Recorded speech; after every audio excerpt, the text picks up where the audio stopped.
HyPer AI were the winner of the Hack a Startup competition back in the fall. And like a lot of great CMU companies, you heard a lot about artificial intelligence. Maybe the next ChatGPT OpenAI company is amongst these guys. Let's find out by welcoming HyPer AI.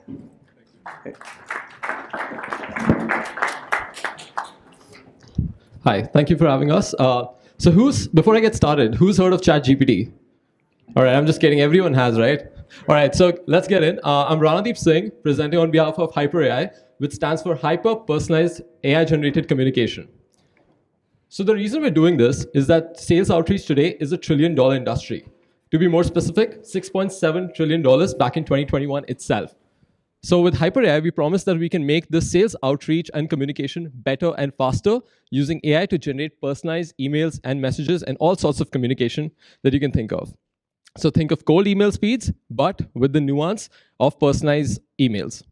And we do this by developing a proprietary CRM system where we store all the information that exists out there between the salesperson and the clients, and we structure that unstructured data and store it, and even scrape the web footprint of our clients to see how to generate personalized emails in an automated fashion.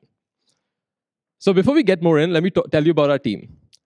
So we're a team of 3 graduate students studying MS in artificial intelligence. We all graduate next month, so we've done our time at CMU now. We've worked at these brilliant companies before. Before my 3-year tech stint, I worked at 2 years at Red Bull in a sales and marketing position. My teammate here, Ilyas here, he's sponsored by National Science Foundation. More on that in a bit, and also he's an ML researcher at MITRE. Alex here is a nationally renowned software engineer, worked at some brilliant companies like Google and Blue River. Together, we've spent almost 2 years now in the same program, and we've had some successful projects in the past. We won a hackathon together, published a research paper on ML last summer, and presented it in Korea. And in November, we won Hack a Startup. And since then, we've built out more things of the product. So you'll see today. Let me tell you about the scenario. So one of our target customers, Sam the salesman, he spends his time using CRM and automated tools from Salesforce and HubSpot, whatnot.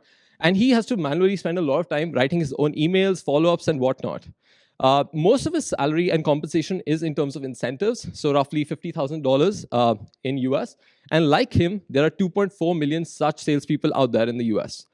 And with the industry churn rate of 35%, such salespeople have to start from scratch when they move companies every 3 years or when they get a new account. So we want to fix all of these issues. Like Sam, the same problem is faced by marketers and entrepreneurs, this dilemma of quick and fast cold emails versus a better response rate with personalized emails. So the way we do this is, if it's an initial outreach, we scan people's web footprint, so maybe a LinkedIn profile of that target customer. So instead of a cold template email, we know something about them to get started. We give it to a generative language model, like GPT-4 for now, and we send personalized outreach messages. But then we go 2 steps beyond. We import the existing B2B company's CRM from Salesforce or HubSpot, get that information in about the relationship with the client, past transactions and whatnot. And then we also give structure to their email messages and past client communication to know, okay, how did they meet this client? So when a new sales rep comes, they have a head start to know how the relationship is made, what the communication cadence is preferred by the clients, twice a week or whatnot. And then we pass it to our system, and we build this augmented CRM database.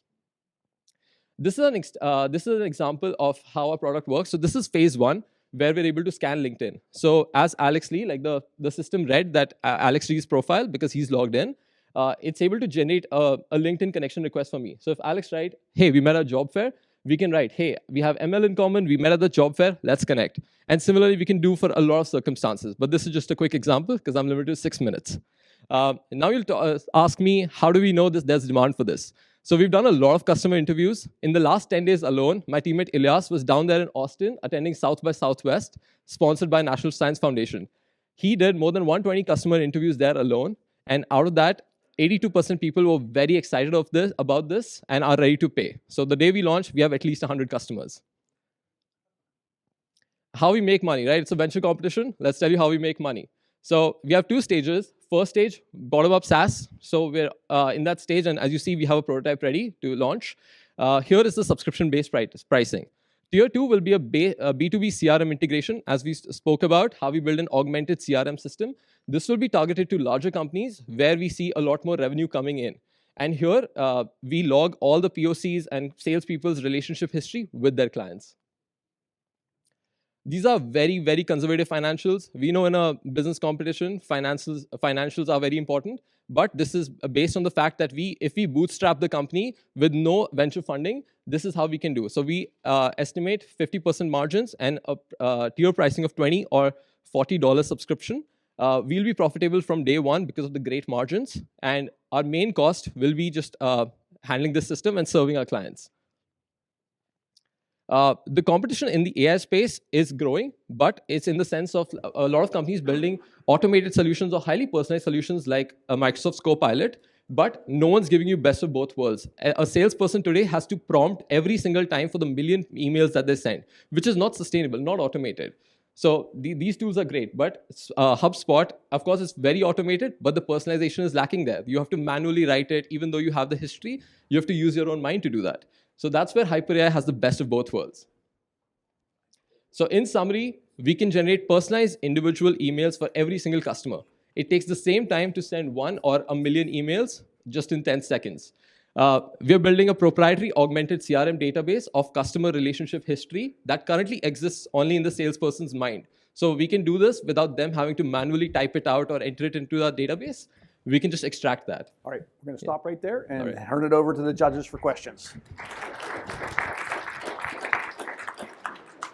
Yeah. So who's ready to get HyPer with HyPer AI?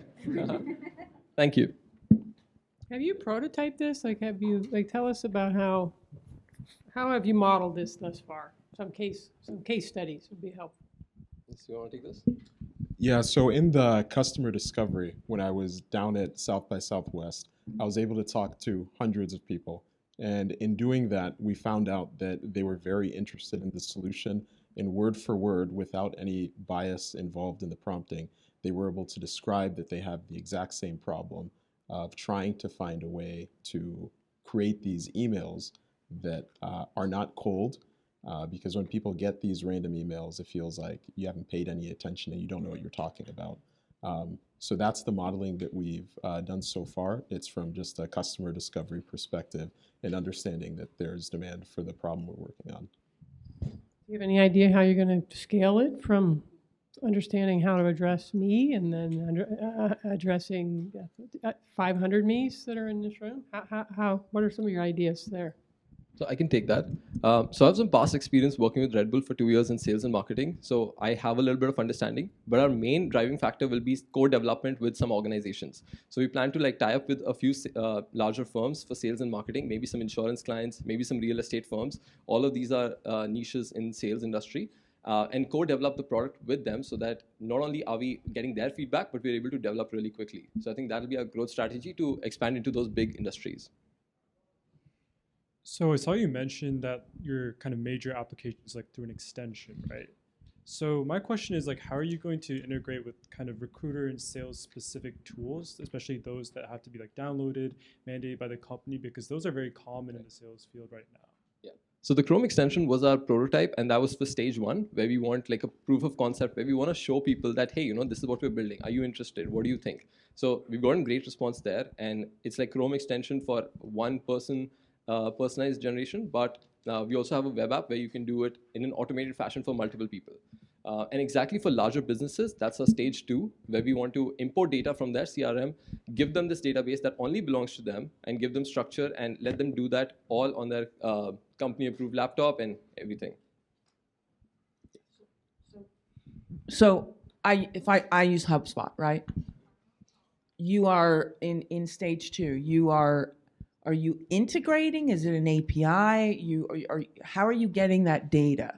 Okay, so HubSpot and Salesforce, they have a lot of third-party app support. So we can get that data by importing. So if you give us the approval, we can just get all of that data, import it out, and then we add these additional fields, which is okay, how do you know this person? Where did you meet? What's the weekly cadence? And a bunch of these factors that we extract from your emails and all this unstructured data that just exists out there in your emails. You're using that data to build a separate database? Yes, that only belongs to you still. So that's being... I store that. You don't have to manually write it. Of course, we take care of storage and maintaining the database. But in terms of data privacy, that belongs to the organization that we're working with. So we won't sell that data to a competitor or anything like that. So think of it as like an augmented CRM database for your database itself. And just to expand a little bit more on what the database includes, if you imagine that there's someone you want to connect with and you don't know them, ideally you'd like to understand as much as you can about them prior to making that connection. You might follow them on social media. You might look at their blog posts. This is something that we can automate. And so that's going to be encapsulated and consolidated in the database.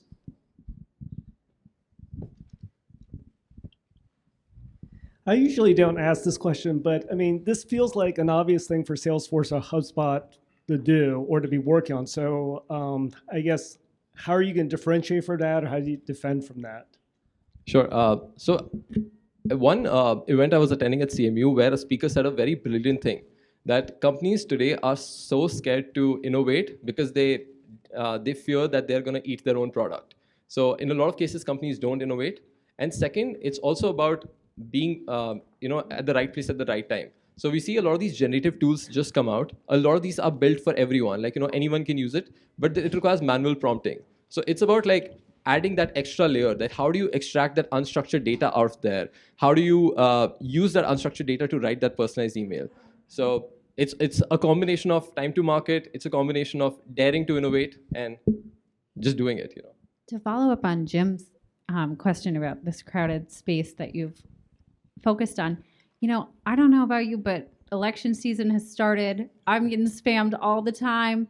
I wonder if a use case around political campaigns might be, there's so much public data, a lot of money spent in the next year and a half, maybe something to consider.